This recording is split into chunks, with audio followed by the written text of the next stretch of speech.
mitatu minne hivi iliyopita tuliweza kuona maandamano katika sehemu mbalimbali za taifa. Hapa mjini Nairobi tuliweza kuona magenge ambayo yalijihami na kuharibu mali na kufanya fujo.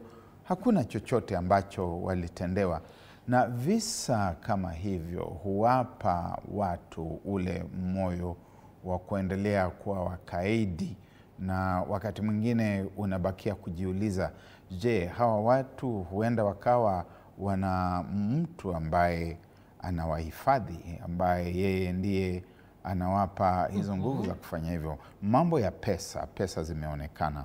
Mimi natoka katika kwetu nyumbani katika eneo la magharibi mwa Kenya, na bila shaka tumeweza kuona wingi wa pesa ambazo hatujawahi kuona huko kwa muda mrefu. Uchumi wa huko umeweza kuimarika kutokana na pesa kumwagwa huko kwa fujo.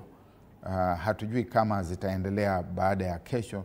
Nafikiri uchumi utashuka. Umesema uchumi wa magharibi na maeneo mengine ambayo yaliyo na uchaguzi umeimarika, ila hii ni mojawapo ya yale ambayo ni electoral offense. Na tume ya uchaguzi, umemsikia yule mmoja wa wagombea anasema nimetuma mpaka clips, lakini kufikia sasa anasema hamna hatua zimechukuliwa. Na inasalia swali kuu, endapo haya madai hayatatatuliwa na tutaingia katika hizi chaguzi ndogo, watasema basi IEBC itasema imetekeleza uchaguzi ulio wa huru na haki?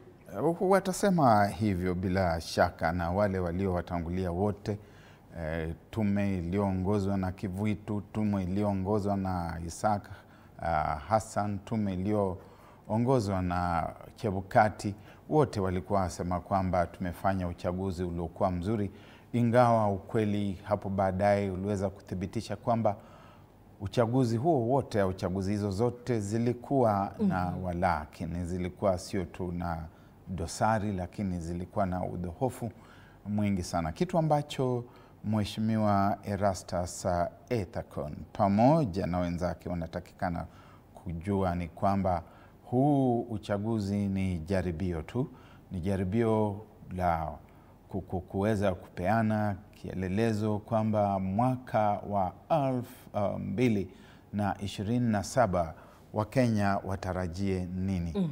Wamewekwa kwenye mizani ya utumishi, ya uadilifu, ya ukweli, ya haki, na Wakenya wanawaangalia kwamba mutatekeleza namna gani. Mumefika hapo kweli, mmesema mmejiandaa, na tume kwa kweli kwa karibu muda wa miaka miwili mitatu hivi imekuwa haipo, lakini nyie mmefika hapo, mmesema kwamba mko tayari. Wakenya wanawatazama, darubini imewalenga.